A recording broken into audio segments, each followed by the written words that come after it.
Hola amigos, Dr. LeBrun here. Welcome to the Chapter 9 Spanish 1 review. And let's take a look at our objectives for today. So we want to practice our vocab, and I'm also going to put a link to a Quizlet in the comment section below where you can practice on your own. Also going to take a look at the numbers from 100 to 1000 in Spanish. I'm going to take a look at the verb saber and conocer in the present tense. So there's two ways to say to know. And then we're going to take a look at some comparatives and superlatives, saying something's more than or less than. And then also some demonstrative pronouns, saying this, that, these, those, things like that there. All right, so let's take a little bit of time to practice some of the vocab. See if you can figure out what these words are in English. Pause the video for some time to work, and then I'll give you the answers right now. All right, numero uno, we got gente, people. Dos, regatear, to bargain or to barter. You're trying to get the lowest price. Frasco, jar. Carrito, shopping cart. Maíz, corn. Guisantes, peas. Poco, few. Barato, cheap. Talla, size. Ropa, clothing. Camisa, shirt. Corbata, necktie. All right, up next we've got some numbers, and we'll want to practice with the years in a little bit. But if it's exactly 100, we're going to use cien. So think of some English words like century, centimeter, cent, percent. They all have to do with the word 100. Then for the numbers 101 through 199, that's going to change to ciento.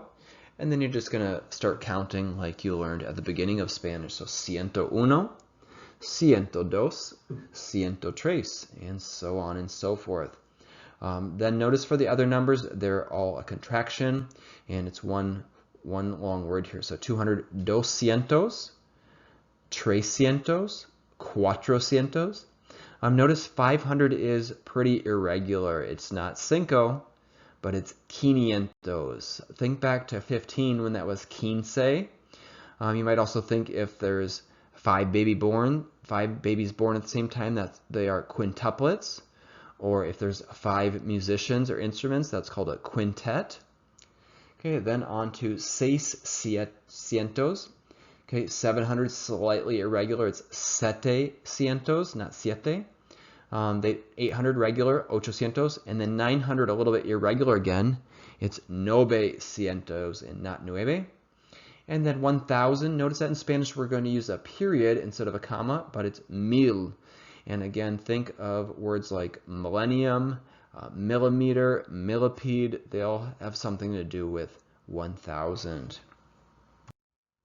All right, so see if you can figure out how you would say these years in Spanish. 2021, 2000, 1999, and a hint here is in Spanish they say 1999, and same thing 1492, 711. All right, pause the video for some time to work, and then I'm going to give you the answers right now. All right, so we're looking for 2021, 1776, 1999, 1492, 711. All right, how'd you do? All right, then we're going to take a look at two words that mean to know in Spanish in the present tense, but they're used differently, and your Google Translate's not going to be able to help you out here, folks. So, saber is to know a fact, and there could be some other uses we'll take a look at in just a moment. But anyways, notice that the yo form's a little bit irregular. It's got an accent, but yo sé is I know. Tú sabes. Él, usted sabe. Nosotros, nosotras sabemos. Vosotros, vosotras sabéis. Ellos, ellas, ustedes saben. So it's going to conjugate just like a regular verb in the present tense, other than the yo form is irregular.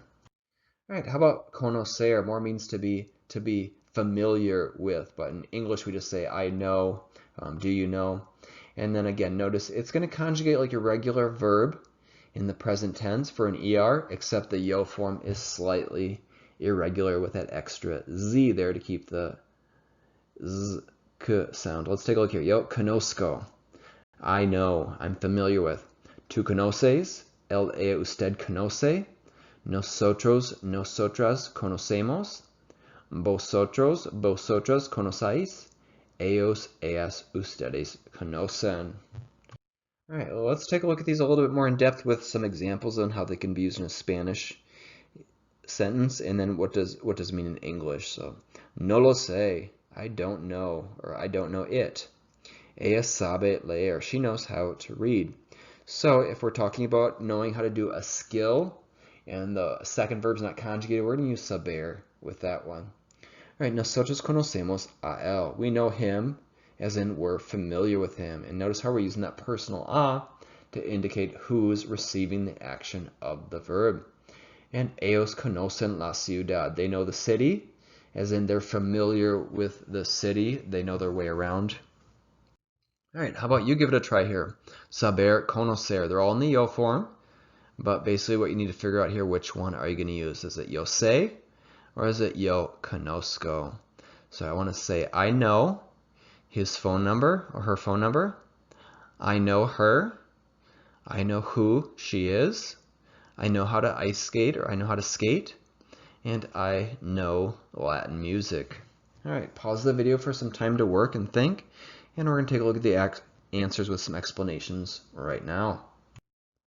All right, let's take a look at this first one. Yo sé su número de teléfono. I know his phone number. And it's a simple fact, so we're going to use saber.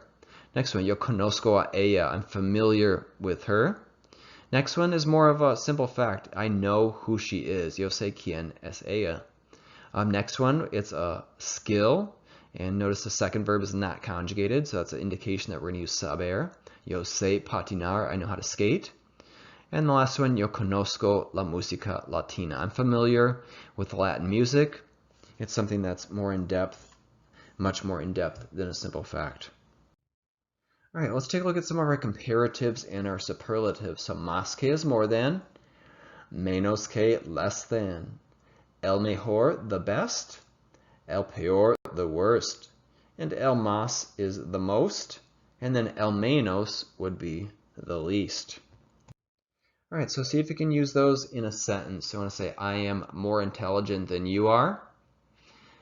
You are the fastest. And this is the worst food. All right, so pause the video if you need some time to work. Let's take a look at the answers right now. Yo soy más inteligente que tú. Tú eres el más rápido. Tú eres la más rápida. And esta es la peor comida. All right, then we're on to our demonstrative pronouns. We want to say this or these. And it's the item that's close to the person speaking. Este libro, this book, or estos libros, esta mesa, estas mesas. So notice how it's going to change depending on if our noun is masculine or feminine, singular or plural. Okay, similar concept, that or those.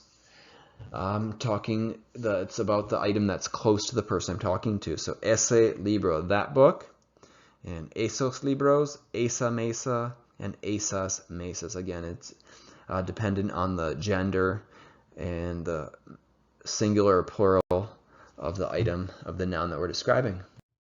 And then one more here saying that or those over there. The item's far from both people. So aquel libro, that book, or that book over there. Aquellos libros, aquella mesa, and aquellas mesas. All right, so let's see if we can put these into some sentences here. I want to say, do you see those mountains? Would you like to borrow this pen? I like that shirt that you're wearing. So pause the video for some time to work, and here comes the answers right now. All right, two base, aquellas montañas. So the mountains are way over there. So we're going to use a form of aquel, but it has to match up with montañas. So it's aquellas montañas. Montañas are feminine and plural. All right, how about this one? Te gustaría prestar este libro? Would you like to borrow this pen? So I have it, and bolígrafo is masculine and singular, and este matches up with that. And our last example, me gusta esa camisa que estás llevando. So I like that shirt that you are wearing. and it's camisa, and esa matches up with camisa because it's feminine and singular. All right, that is all the grammar, vocab, and concepts for Chapter 9. Hopefully you enjoyed yourself in Spanish 1. And if you need to go back and review, I've got other videos that you can check out. And we'll see you next year in Español 2. All right, gracias por mirar. Go ahead and click that subscribe button. It's going to give you free access to all of my Spanish test prep videos. And this is Learning Spanish with Dr. L. Buena suerte en tu examen de español. Ciao.